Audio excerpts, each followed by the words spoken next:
તો કહેવાનું કે આજે પ્રમુખ સ્વામી છે ને આઉટ રાઈટ, જેને કહ્યું અમારા જીવનમાં 40 વર્ષનો મારો અનુભવ છે, આઉટ રાઈટ ફરજની જ વાત પૂછે છે.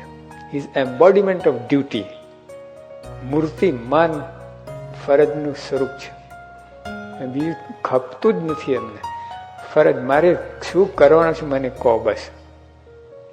અધિકારની કોઈ દિવસ વિચાર નથી કર્યો. પ્રમુખ તરીકે એમને કેટલા રાઈટ છે, કેટલું બધું, કોઈ વિચાર જ નથી આવતો, કોઈને પૂછ્યું નથી, મકર સરખો કર્યો નથી. અમે કોઈ ખરેખર તમને કહું, શું તમે શબ્દો મુકાવી નથી આ વાત. અમારે એટલો અનુભવ છે, કોઈ દિવસ નહીં. 24 કલાક રાત્રે, અડધી રાત્રે પણ ફરજ ઉપર જ ગયા છે.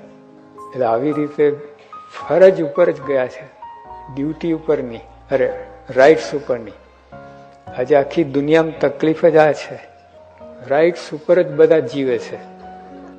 તો જે આપણે પણ આ જીવનની અંદર ડ્યુટી પર વિચાર કરો. તો અમે તો પ્રમુખ સાહેબ થકી શીખ્યા છીએ કે જો આના ઉપર નહીં જાય તો તમે ગમે એટલી બુદ્ધિ બધું હશે ત્યાં સુખી નહીં થઈ શકો.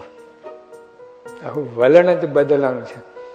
તો પ્રમુખ સાહેબમાં અમે ખૂબ જોયું છે, અનુભવ્યું છે. એનો વિચાર જ નહીં થયો. મને આશ્ચર્ય અમને એ થાય છે કે આટલું બધું ભગવાને આપ્યું છે, ભોગવતા કેમ નથી, એવું થાય. આજે એમના પાસે ઐશ્વર્ય છે, સત્તા છે. ઐશ્વર્ય એટલે અંતરાયપણું છે, બીજું બધું ઘણું બધું છે.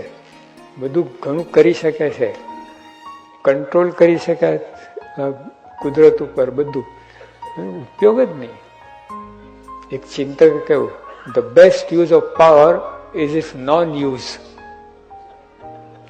The best use of power is if non use.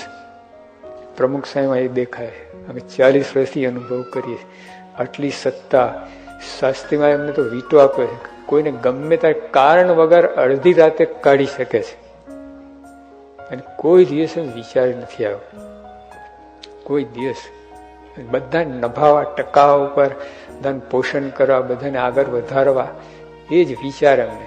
સંતો એકવાર પૂછ્યું સ્વામીને, સ્વામી તમને કેવા વિચાર આવે છે? સાહેબ મને જો એક વાત કહી, મને જિંદગીમાં કોઈનો અહિત થયો વિચાર જ નથી આવ્યો. જો આમની હાઈટ જુઓ તમે, કેટલી ઊંચાઈ ઉપર છે. આપણે સરખાવ વિચાર કરો. અરે જરાકમાં આમ પાવર આવી જાય, 83 આમ છે તેમ છે. મનમાં તો થઈ જ જાય, ભલે કઈ ના બોલે, મનમાં તો લગાવી દેતા હશે.